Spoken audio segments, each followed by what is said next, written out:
Hello, welcome back to my channel. My name is Bjorn and I am in Africa, Nairobi, Kenya. Thank you guys for always coming back to my channel. The mission of this channel is to bridge the gap between Africa and the Caribbean islands and see how we could work closer together. Now, if you have not done so already, make sure to subscribe. You could also support the journey by joining the channel and becoming a member, and also liking the videos, sharing it with all your friends and family, and just watch the video. Watch all the ads as well, because by watching the ads, you are supporting me. All of that is support, my friends. Today, and a very special thank you. Yesterday, we went over 5,000 subscribers. So we are over 5,000 subscribers now because of all your help, because of all your love and support. We are now over 5,000 subscribers. So now we're on the road to 6,000 YouTube subscribers. And I would like to say thank you for that. I really appreciate all of your continued support. Now, today is a very sad day for me because yesterday we had a historic protest in Kenya over the proposed financial bill.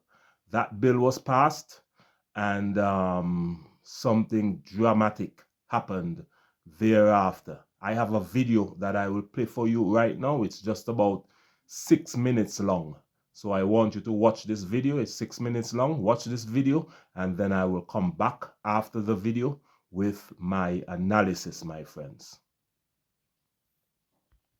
Auma Obama, come speak to us. I live on CNN. Why are you here today? I'm here because look at what's happening. Young Kenyans are demonstrating for their rights. They're demonstrating with flags and banners. I can't even see anymore. They're being tear gassed. They're being tear We shall not be intimidated. This is our nation. We know how to rebuild this nation. We shall not be intimidated.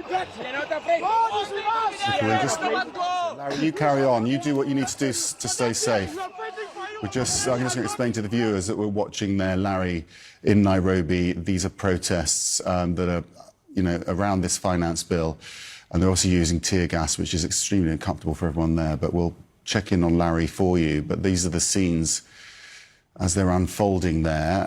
Clearly a very strong response from the authorities to try to clear the area and prevent those protests. We need to check in on Larry, but, he's been in these situations before, and I'm sure he'll be fine, also those protesters. But, Larry, can you hear me? Just take us through what's happening. Yes, Max, we are ready. I'm here with Auma Obama, who came to join these protesters. The mostly young people, Gen Z, who have been raising their voice online against overtaxation, the finance bill that is currently being discussed in the National Assembly. And just as we began to speak, she has been tear gassed. It's deeply uncomfortable. You struggle to breathe. You cannot speak. And she's in this moment where all she has is a banner. She has nothing more. She's unarmed, like all of the people you see around here. All they have is the phones. That is all they have. And they're getting tear gassed, actively being broken up here in the middle of the capital. Auma, are you in a position to talk to me again? Shut up.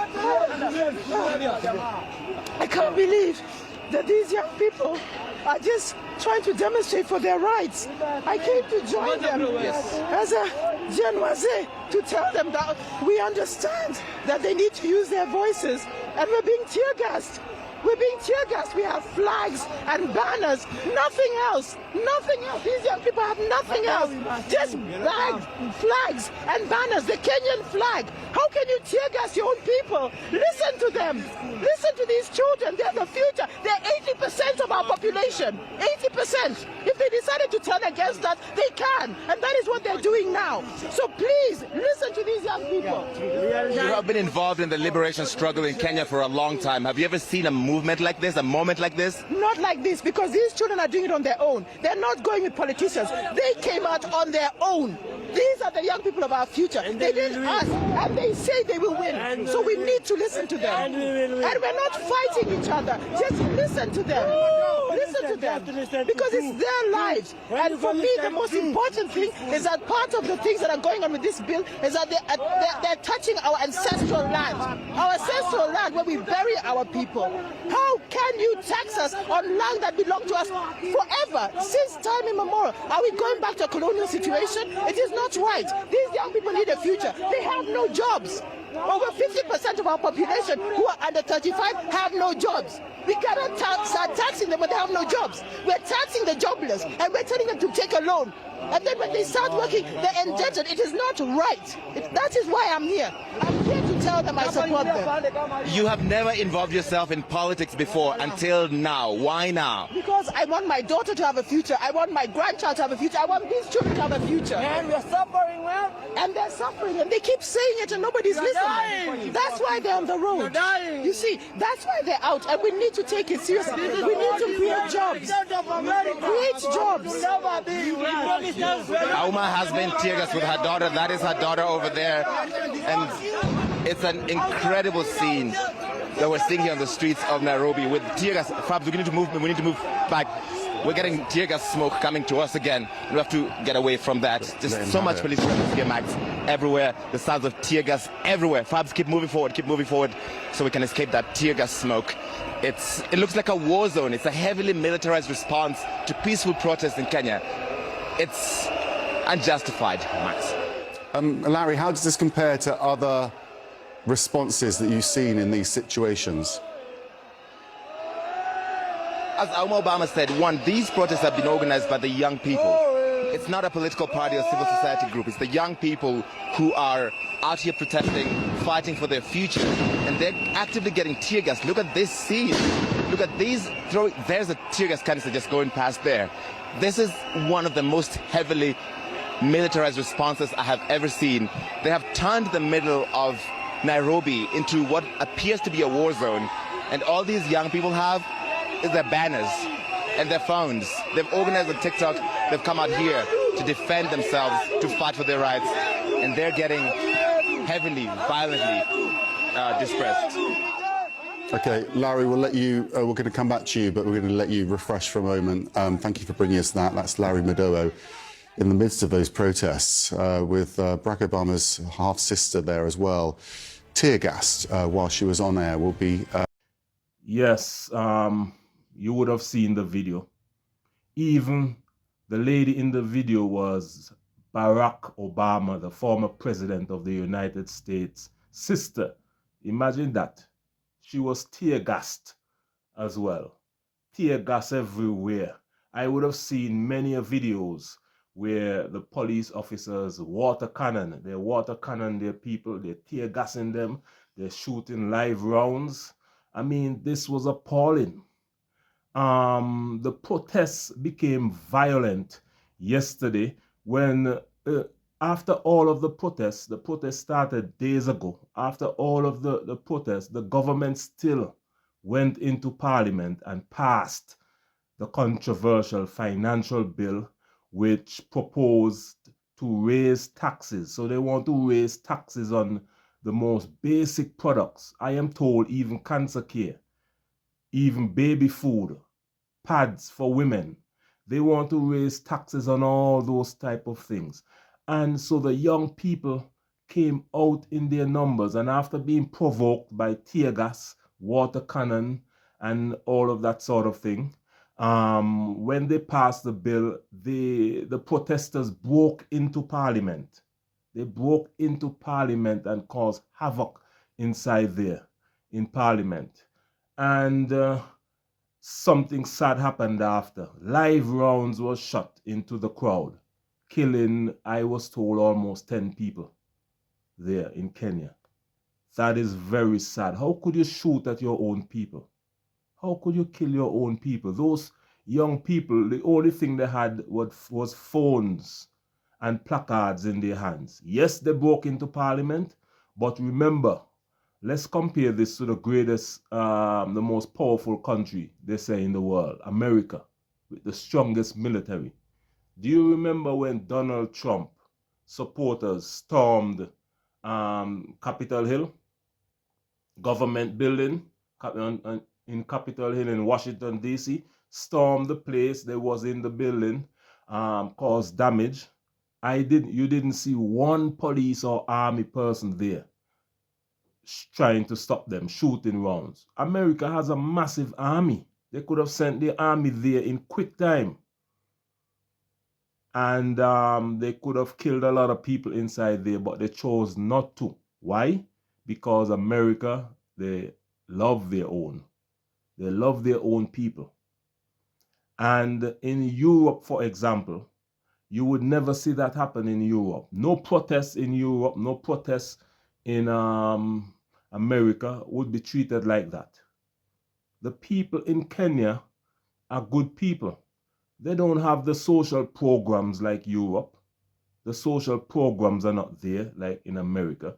Even in the Caribbean, the island where I'm from, St. Kitts and Nevis, we have much better social programs there. The young people in Kenya are left on their own. There is over 50% unemployment in Kenya, and you could see the young people wandering the streets. They're selling maize, they're doing all that they can. But the government support is just not there. The social safety nets are not there. The infrastructure for their people, human development is not there. But at the same time, you're going to raise taxes on these same young people who are not getting any help. That is the provocation that this government has caused on their own people. And when you look at Europe and America, for example, these are very rich countries with a lot of jobs, a lot of big companies there, but they still have safety nets and safety programs for their people. If you're unemployed in America, you get food stamps, you get all kind of help. In Europe, you get money. I know you get housing if you're unemployed.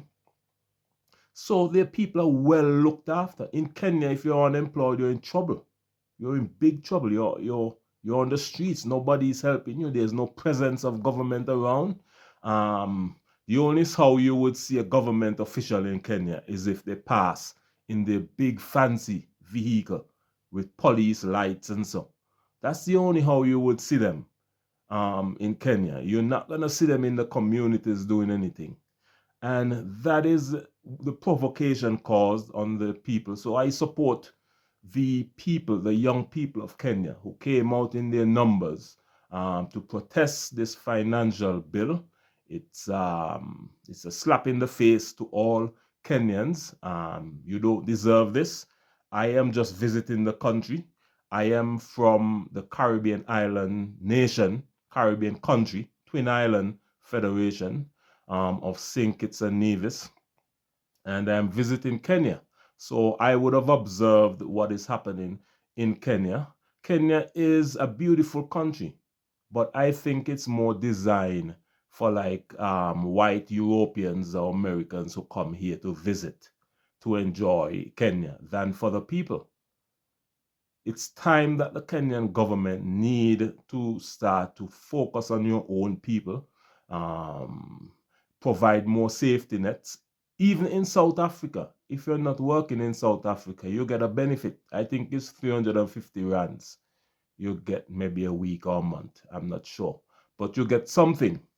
So even in South Africa, you have safety nets. Kenya, you need to start to focus on your own people.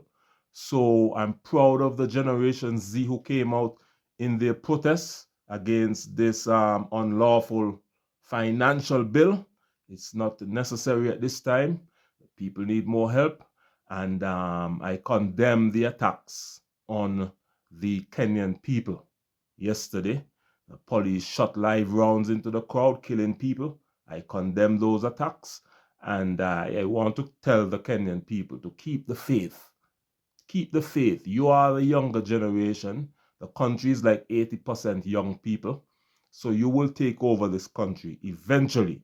And when you take over this country, you will change things. All I want you to do is to work closer with your neighboring African countries, work closer with your African countries, and work closer with the Caribbean, my friends. Let us bridge the gap. We are the younger people, and we will bridge the gap together in the future. But we will start the work now. I am here visiting from the Caribbean island nation of St. Kitts and Nevis, Twin Island Federation, one country, two islands. And I pledge support to you, the Kenyan people. So thank you for keeping up the faith. Thank you for watching this video. Make sure to subscribe, share it with all your friends and family. Watch all the ads, and I'll see you again in the next video. My name is Bjorn, and I am in Nairobi, Kenya, visiting, and I thank you for all your continued support. Keep the faith, my Kenyans. Much love. Bye-bye.